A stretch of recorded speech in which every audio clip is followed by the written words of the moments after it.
स्वागत है आपका योजना ज्ञान फॉर यू में। और आज हम बात करेंगे 8th पे कमीशन से रिलेटेड, क्योंकि कॉन्फेडरेशन ने पीएम मोदी से गुहार लगाई है कि 10 नहीं बल्कि 5 साल में रिवाइज होना चाहिए वेतनमान। जानेंगे डिटेल में जानकारी क्या है, लेकिन उससे पहले अगर आप हमारे इस चैनल को पहली बार देख रहे हैं तो चैनल को सब्सक्राइब जरूर करें, साथ में बेल आइकन की घंटी दबाएं ताकि आपको आने वाली वीडियोस की जानकारी तुरंत मिल सके।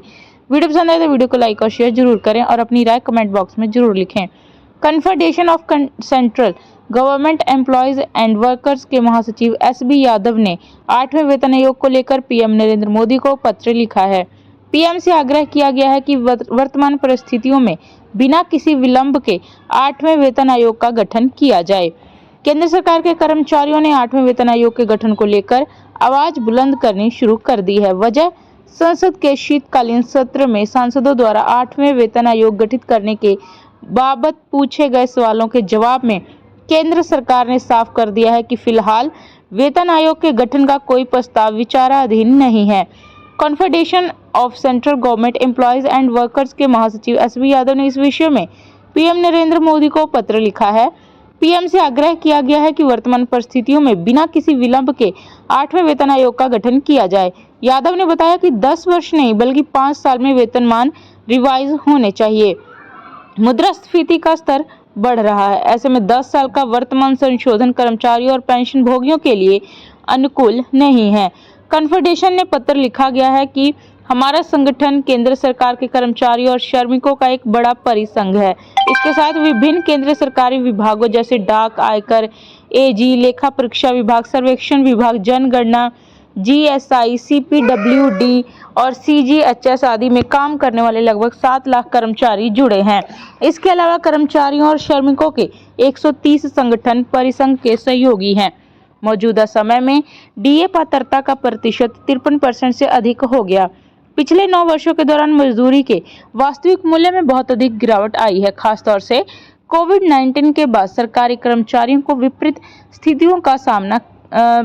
परिस्थितियों में काम करना पड़ा है। हमारे देश की सर्वश्रेष्ठ प्रतिभा को आकर्षित करने के लिए केंद्र सरकार के कर्मचारियों की वेतन संरचना इतनी मजबूत होनी चाहिए कि इसे हर 5 साल में संशोधित किया जाना चाहिए। इसके चलते सर्वोत्तम प्रतिभाशाली कर्मचारी अच्छा नेतृत्व और सुशासन प्रदान करने में सहायक होंगे। भारत सरकार एक आदर्श नियोक्ता है, उसे अपने कर्मचारियों को आरामदायक जीवन प्रदान करने का ध्यान रखना चाहिए। इसका लाभ यह होगा कि वे केंद्र सरकार के कार्यक्रमों और नीतियों के कार्यान्वयन में के लिए अधिक प्रभावी ढंग से काम कर सकेंगे। केंद्र सरकार के कर्मचारियों का वेतनमान संशोधन 1/1/2026 से देय है, क्योंकि यह हर 10 साल से के बाद व्यवहार में आता है। पहले के केंद्रीय वेतन आयोगों को अपनी रिपोर्ट प्रस्तुत करने में लगभग 2 साल लगते रहे हैं। सरकार को रिपोर्ट पर विचार करने और इसे लागू करने में 6 महीने या उससे अधिक समय लगता रहा है। पीएम मोदी को लिखे पत्र के साथ अवलोकन एवं आवश्यक सकारात्मक कार्यवाही के लिए एक विस्तृत नोट संकलन किया गया है। परिसंघ ने पीएम से अनुरोध किया है कि अब समय आ गया है कि 8वें केंद्रीय वेतन आयोग का बिना किसी देरी के गठन किया जाए। उच्च मुद्रास्फीति के स्तर और धन मूल्य में गिरावट के कारण यह आवश्यक हो गया है। समय पर वेतनमान संशोधन से केंद्र सरकार के कर्मचारी और पेंशन भोगी एक सभ्य जीवन जी सकेंगे। केंद्र सरकार के कार्यक्रमों और नीतियों को और अधिक प्रभावी ढंग से लागू करना, आम आदमी तक उनका लाभ पहुंच सके, इन सब के लिए कर्मियों को बेहतर ढंग से काम करने की प्रेरणा मिलेगी। केंद्र सरकार ने अंतिम बार 1/1/2016 को वेतनमान संशोधित किया गया था। महामारी की स्थिति, कोविड के बाद विनिर्माण उद्योग, निर्माण, स्वास्थ्य सेवा क्षेत्र आदि सहित आवश्यक वस्तुओं और गैर आवश्यक वस्तुओं की कीमतें कई गुना बढ़ गई हैं। उच्च ब्याज दरें भी कर्मचारियों, पेंशन भोगियों पर प्रतिकूल प्रभाव डाल रही हैं। मुद्रास्फीति चरम पर है। उच्च मुद्रास्फीति दर के कारण पिछले 9 वर्षों में वास्तविक धन मूल्य काफी कम हो गया है। यादव ने बताया, केंद्र सरकार के कर्मचारियों के पास एक सभ्य जीवन स्तर होना चाहिए। इसके लिए एक सभ्य जीवन यापन वेतन प्रदान किया जाना चाहिए। 1/7/2024 तक डीए पात्रता का प्रतिशत 53 से अधिक हो गया है। पिछले 9 वर्षों के दौरान मजदूरी के मूल्य में भारी गिरावट आई है। किसी भी वेतन संरचना की निवास अवधि 5 वर्ष से अधिक नहीं होनी चाहिए। विशेष रूप से इस पृष्ठभूमि में कि अधिकांश सार्वजनिक उपक्रमों में वेतन संशोधन 5 वर्ष के अंतराल पर होता है। इसी तरह बैंक कर्मचारियों का वेतन संशोधन हर 5 साल में होता है।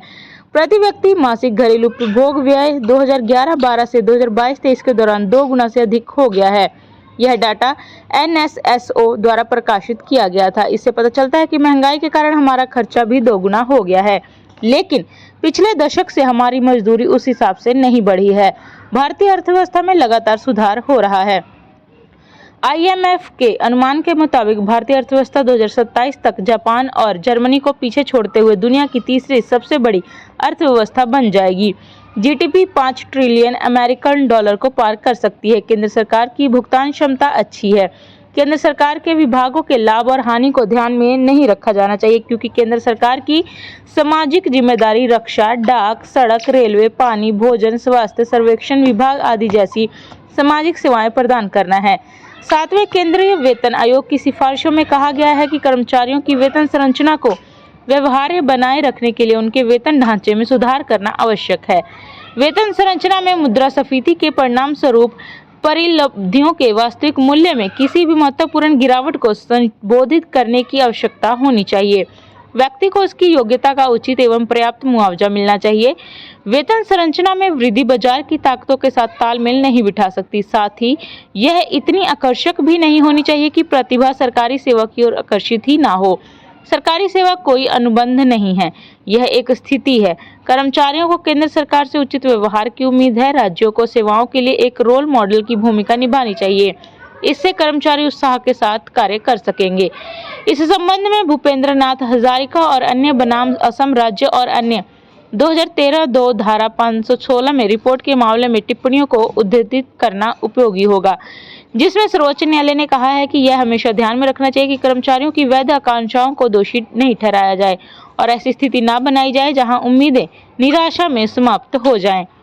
हर किसी के लिए आशा बेहद कीमती है और एक आदर्श नियोक्ता को अपनी वरिष्ठता के साथ शतरंज का खेल खेलकर इसे धोखेबाज और विश्वासघाती में नहीं बदलना चाहिए। हर कदम पर शांत, संवेदनशीलता और चिंतित ईमानदारी की भावना झलकनी चाहिए। विश्वास का माहौल कायम करना होगा जब कर्मचारी पूरी तरह से आश्वस्त होंगे कि उनके विश्वास के साथ विश्वासघात नहीं किया जाएगा और उनके साथ सम्मानजनक निष्पक्षता का व्यवहार किया जाएगा, तभी सुशासन की अवधारणा को मूर्त रूप दिया जा सकेगा। ये उन्होंने अपने पत्र में लिखा है और आशा है कि इस पर जल्द ही कोई फैसला सुनाया जाएगा। आपकी इसके बारे में क्या राय है, कमेंट बॉक्स में जरूर लिखें। चैनल को सब्सक्राइब, वीडियो को लाइक और शेयर जरूर करें। धन्यवाद।